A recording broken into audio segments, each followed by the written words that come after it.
ইরানের সর্বোচ্চ নেতা আয়াতুল্লাহ আল খামেনিকে হত্যার মাধ্যমে যুক্তরাষ্ট্র এক ঐতিহাসিক বড় ভুল করেছে বলে মন্তব্য করেছেন ওয়াশিংটন ভিত্তিক থিংক ট্যাঙ্ক আটলান্টিক কাউন্সিলের উপদেষ্টা হার্লান উলম্যান। তার মতে, শীর্ষ নেতৃত্ব নির্মূল করার এই কৌশল হিতে বিপরীত হতে পারে, কারণ ইরানের ইসলামী শাসন ব্যবস্থার নেতারা এখন আর কোনোভাবেই নতি স্বীকার করবেন না। হার্লান আল জাজিরাকে দেওয়া সাক্ষাৎকারে জানান, খামেনিকে হত্যার মাধ্যমে তাকে শহীদ হিসেবে প্রতিষ্ঠিত করা হয়েছে, যা প্রতিরোধ যোদ্ধাদের আরও ঐক্যবদ্ধ করবে।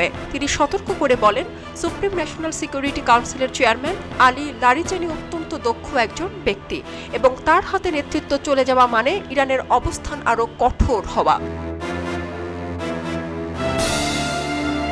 উলম্যানের মতে, জানুয়ারিতে ভেনেজুয়েলার প্রেসিডেন্ট নিকোলাস মাদুরোকে আটকের পর দেশটি যেভাবে নমনীয় হয়েছিল, ইরানের ক্ষেত্রে তেমনটি ঘটনার কোনো সম্ভাবনাই নেই। উলম্যান মনে করেন, শীর্ষ নেতাদের সব অংশকে পুরোপুরি নির্মূল করা সম্ভব হয়নি, ফলে এই আক্রমণ ভবিষ্যতে যুক্তরাষ্ট্রের জন্য কাল হয়ে দাঁড়াতে পারে।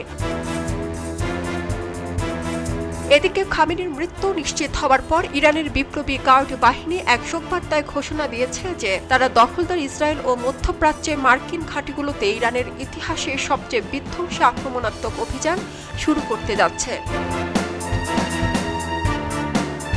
আইআরজিসি জানিয়েছে, ইরানি জাতির প্রতিশোধের হাত থেকে কারো রেহাই মিলবে না। ইরানি কর্তৃপক্ষের ঘোষণা অনুযায়ী আজ রোববার ভোরের দিকে নিজ দপ্তরে দায়িত্ব পালনকালে খামেনির মৃত্যু হয়। তার স্মরণে দেশটিতে 40 দিনের রাষ্ট্রীয় শোক ঘোষণা করা হয়েছে।